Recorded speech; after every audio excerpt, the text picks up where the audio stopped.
Hello friends, हरे कृष्णा, राधे राधे। आज हम आपको इस वीडियो में वरुदनी एकादशी व्रत की कथा को सुनाएंगे, जिसको सुनने मात्र से ही सारे पाप नष्ट हो जाते हैं और मोक्ष को प्राप्त करते हैं।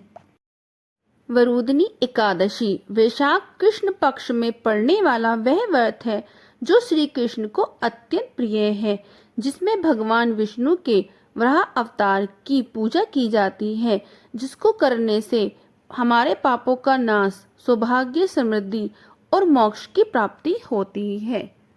हम आपको वरुदनी एकादशी व्रत की कथा के बारे में सुनाएंगे।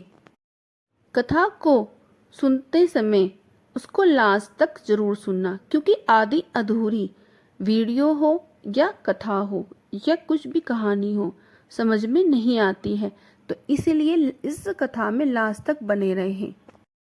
और जो भी मेरे चैनल को पहली बार देख रहा है और जिन्होंने लाइक, सब्सक्राइब और शेयर नहीं किया है, वह अभी करें। और चलिए वरुदनी एकादशी व्रत की कथा सुनते हैं। धर्मराज युधिष्ठिर बोले, हे भगवान, मैं आपको नमस्कार करता हूँ। आपने चैत्र मास के शुक्ल पक्ष की एकादशी अर्थात कामदा एकादशी के बारे में विस्तार पूर्व बतलाया। अब आप मुझे कृपा करके वैशाख कृष्ण पक्ष की एकादशी का क्या नाम है तथा उसकी विधि व महत्व क्या है। भगवान श्री कृष्ण ने कहा, हे राजन, वैशाख मास के कृष्ण पक्ष की एकादशी को वरुदनी एकादशी के नाम से जाना जाता है। यह सौभाग्य देने वाली, सब पापों का नाश करने वाली तथा अंत में मोक्ष देने वाली होती है।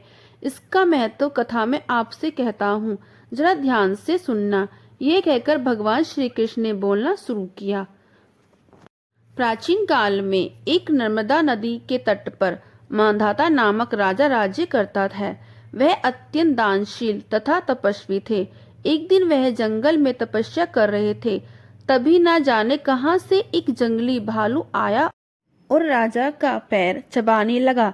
राजा पूर्वतः अपनी तपस्या में लीन रहे। कुछ देर बाद पैर चबाते चबाते भालू राजा को घसीटकर पास के जंगल में ले गया। राजा बहुत घबराया, मगर तपस्वी धर्म अनुकूल उसके क्रोध और हिंसा न करके भगवान विष्णु जी की प्रार्थना की। करुण भाव से भगवान विष्णु को पुकारा। उसकी पुकार सुनकर भगवान श्री हरि विष्णु जी प्रकट हुए और उन्होंने अपने चक्र से भालू को मार डाला। राजा का पैर भालू पहले ही चबा चुका था। इससे राजा बहुत ही शोकाकुल हुए।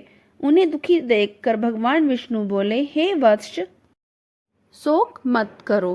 तुम मथुरा जाओ और वरुदनी एकादशी का व्रत रखना। मेरे वराह अवतार मूर्ति की पूजा करो।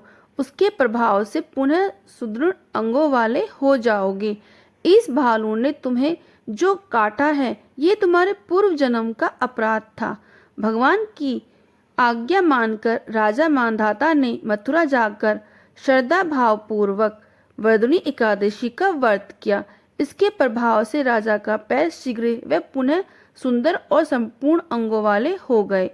इसी एकादशी के प्रभाव से राजा मांधाता स्वर्ग गए थे।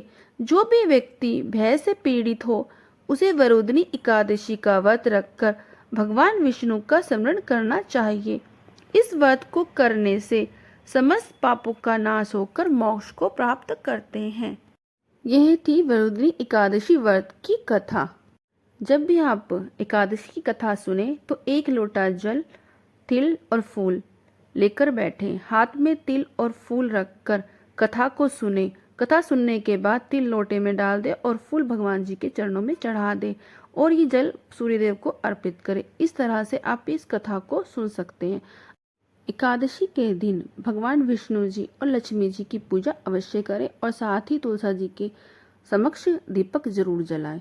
अगर आपको मेरी वीडियो अच्छी लगी हो तो लाइक, शेयर और सब्सक्राइब जरूर करें और ऐसी जानकारी के लिए मेरे चैनल पर बने रहें।